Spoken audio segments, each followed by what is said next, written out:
Buen día, amantes de la sabiduría. Bienvenidos y bienvenidas una vez más al Jardín de la Filosofía.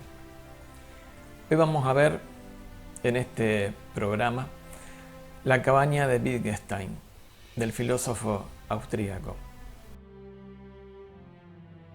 Cabaña suena a madera, es la primera asociación. Y también suena a bosque.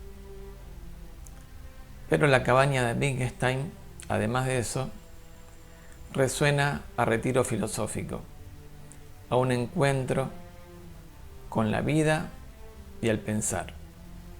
El filósofo nació en 1889 en Viena, la orgullosa y dinámica capital del entonces Imperio Austrohúngaro. Y lo hizo en un palacio, el llamado Palacio de Invierno, que poseía su acaudalada familia. Su padre era un magnate de los negocios, un industrial y también mecenas.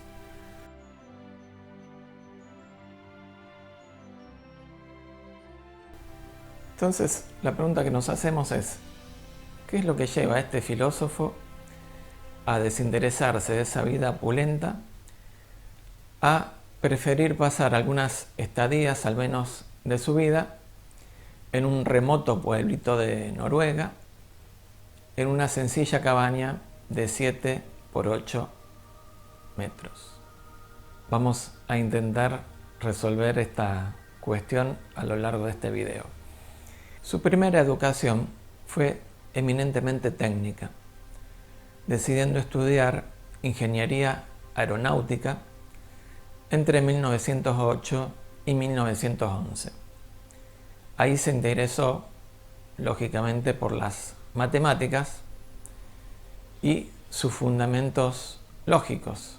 De allí que se derivara, naturalmente, hacia cuestiones filosóficas. Un profesor de este lugar le recomienda estudiar con el filósofo Bertrand Russell, que ya lo vimos en otras entregas del Jardín de la Filosofía. Por ello que en 1911 ingresa en el Trinity College en Cambridge y comienza a tomar las clases de Russell, a quien literalmente lo perseguía después de las clases, yéndolo a molestar a su habitación. Russell en un momento llegó a pensar que este muchacho de 24 años estaba al borde de la locura. A principios de 1913 fallece su padre y ese mismo verano convence a su amigo David Pinsen para vacacionar en Noruega, pero con el fin de encontrar un lugar tranquilo para poder seguir investigando. Su amigo en Derecho y él en Lógica. Sin itinerario predeterminado en ese momento, terminan en Øystese, en el fiordo de Handerøy. En esa estancia madura la idea de Ludwig de lo fructífero del trabajo en soledad. Su amigo escribe en su diario de ese momento que, entrada del miércoles 24 de septiembre de 1913. Wittgenstein estaba muy contento esta mañana, cuando de repente hizo una reflexión de lo más alarmante. Eso es, que debería exiliarse y vivir durante unos años lejos de todas las personas que conoce, por ejemplo, en Noruega. Que debería vivir a solas, una vida de eremita, y no hacer otra cosa sino trabajar en lógica. Así que al volver a Cambridge, el muchacho de 24 años le comunica su ambiciosa decisión a Russell. Quiere vivir aislado hasta resolver todos los problemas de la lógica. Russell lo intenta disuadir. Le dije que estaría oscuro y él dijo que odiaba la luz del día. Le dije que sería muy solitario y él dijo que prostituía su mente hablando con personas inteligentes. Le dije que estaba loco y él dijo que Dios le guardara de la cordura. Dios ciertamente lo hará. Wittgenstein vuelve a fines de 1913 a Noruega y encuentra su lugar ideal. Un pueblo llamado Skjolden, junto al fiordo Sogne, al norte de Bergen. Allí se alojó en casa del administrador de correos en un primer momento y comenzó a aprender noruego. No estaba separado de todo del contacto humano, pero había logrado su objetivo de distanciarse de la sociedad y el entretenimiento de las grandes ciudades. En Skjolden estaba libre del conflicto y podía dedicarse a su pasión, a sí mismo y a su lógica en la belleza del paisaje, como si todo eso estuviera integrado en el pensar. La energía concentrada lo ponían eufórico. Al respecto de esa época, reconoció un poco más tarde que había dado a luz nuevos movimientos en el pensamiento. Entonces mi mente estaba en llamas, llegó a decir. Pero el aislamiento en el pueblo de Skjolden pronto no fue suficiente. En 1914 diseña él mismo e inicia la construcción de una cabaña en la escarpada ladera del lago con la ayuda de artesanos locales. Esta será la única residencia propia que haya tenido en toda su vida, de la misma manera que va a producir o va a publicar en realidad una sola obra en vida, que es el Tractatus Logico Philosophicus de 1921. El lugar elegido para la cabaña estaba aproximadamente a 1,5 kilómetros del pueblo y tenía la intención de convertirlo en una residencia más o menos permanente, o al menos en un lugar en el que vivir hasta que hubiera resuelto los problemas fundamentales de la lógica, que era esta tarea ambiciosa que se había propuesto. Pero su trabajo en ese campo no había acabado cuando, en julio, regresó a Viena para huir de la temporada turística en Noruega. Verano de 1914 entonces. ¿Qué sucede? Comienza la Primera Guerra Mundial. El filósofo se alistará voluntariamente en el ejército porque por problemas de salud no estaba obligado a hacerlo, y en esas circunstancias terminará de desarrollar los contenidos del Tractatus en la guerra. No podrá regresar a Noruega hasta 1921. Pero ya a principios de 1915, los lugareños de Skjolden, que se habían encargado de construir la cabaña, le comunican por carta que esperaban que pronto pudiera regresar, ya que su nueva casa estaba terminada. La cabaña tenía un semisótano, una planta baja con cocina y habitación y un altillo. El amoblamiento era mínimo. Se podía acceder solamente en bote por el lago, ya que no había un camino en ese momento para poder llegar.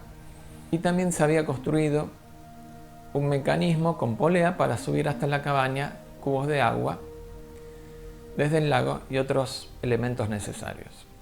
La entrada a la cabaña estaba en el lado opuesto al lago y la vista, por supuesto, que era maravillosa con el lago y las montañas, el fiordo hacia el suroeste.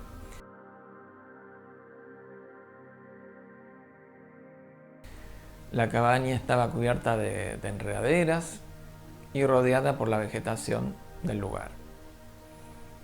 No puedo imaginarme que pudiera trabajar en otro sitio que no fuera este. Es un decorado tranquilo y quizá maravilloso. Me refiero a su tranquila seriedad. Podemos pensar en cierta forma que la filosofía es retirarse, es un retirarse, tomar distancia del mundo. La cabaña de Wittgenstein es una suerte de atalaya. Parece estar en el mismo centro del escenario y a su vez a cierta altura. Es al mismo tiempo la cabaña en lo profundo del bosque y en lo alto de la montaña. Recuerda o al menos me hace recordar a los santuarios Shinto en Japón, perdidos entre las montañas y la niebla. Desde lejos, la cabaña de este filósofo se asemejaba a los paisajes de las pinturas chinas. La cabaña se veía apenas como un punto inmerso en la inmensidad de las montañas, en la inmensidad de esa totalidad. Para llegar a la misma había que acometer una suerte de viaje iniciático, ya que primero había que pasar en bote hasta el otro lado, hasta la otra orilla,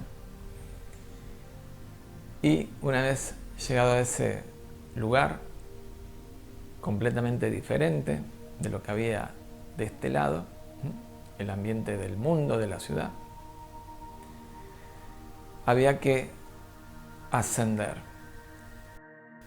Desde allí su visión podía penetrarlo todo, entregarse a esta visión que se perdía en el horizonte, en la inmensidad de las montañas, en la inmensidad de la naturaleza.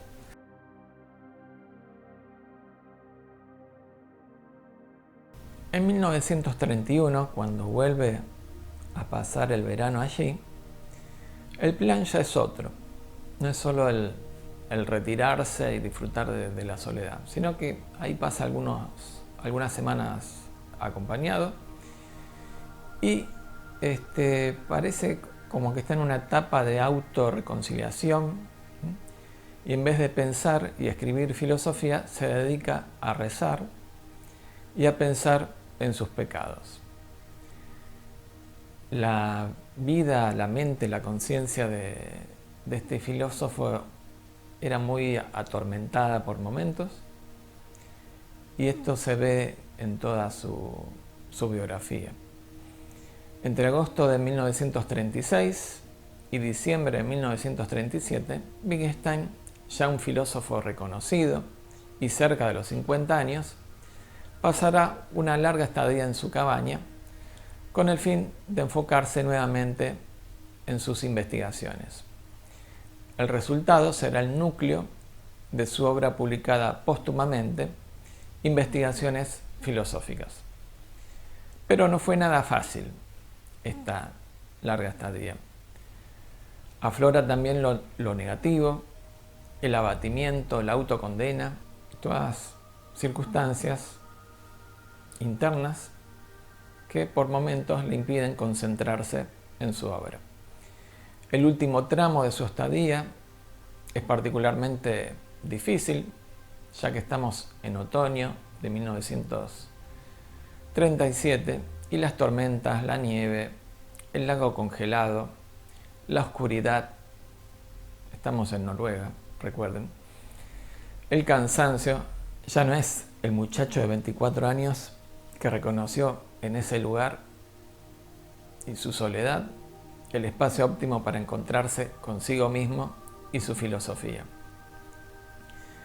Y es que resultaba difícil considerar a Kjolden y su solitaria cabaña completamente un paraíso todo el tiempo. Era también ascetismo, soledad, frío, oscuridad gran parte del año. La intensidad de su investigación también le despertaba a sus demonios internos. Pero al mismo tiempo, cada tanto añoraba volver al lugar, a poder estar solo para desplegar la filosofía. Aunque al final de su larga estadía, de 1936-1937, se despide de los lugareños como si fuera la última vez, decidido completamente a no volver, por supuesto que tarde o temprano volverá a traerlo. Recién a fines de 1950 visitará por última vez el lugar, aunque su idea en ese momento era volver, reconociendo en una carta que era el único lugar que conozco en el que estoy realmente tranquilo. Falleció en la casa del doctor Bevan y su esposa en Cambridge en abril del año siguiente, porque no quería terminar sus días en un hospital. Poco antes de perder la conciencia, le pidió a la señora Bevan: dígales que he tenido una vida maravillosa. En 1957, el jardinero al cual el filósofo le había cedido su cabaña desmontó la misma. Hasta hace pocos años, uno podía visitar las ruinas del lugar que alguna vez habitó Wittgenstein. Allí estaba justamente la huella del filósofo y se podía recuperar el mismo paisaje, aunque no el abrigo de la cabaña. Los cimientos de piedra le daban un aire de antigüedad mítica al espacio. Uno podía recrear así la intensidad de esa existencia, integrar de alguna forma la conciencia del filósofo.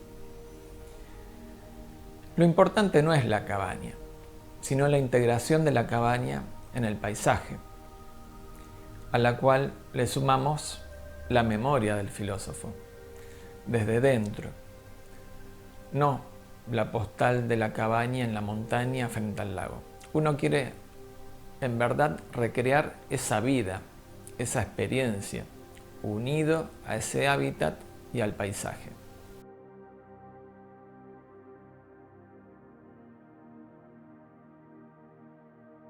Entonces, la cabaña en 1957 fue desmontada y trasladada al pueblo. Pero ¿se puede decir que esa cabaña reconstruida entre las casas y las calles era la misma? La reconstrucción de la cabaña en el mismo lugar original, ¿podemos decir que no es la misma cabaña de Wittgenstein? Esta posible renovación de un hábitat me recuerda a la renovación periódica de los santuarios Shinto, porque lo sagrado es el lugar, no el edificio, no el conjunto de tablas y postes de madera. En el 2014, una fundación del pueblo de Skjolden juntó fondos y compró la cabaña.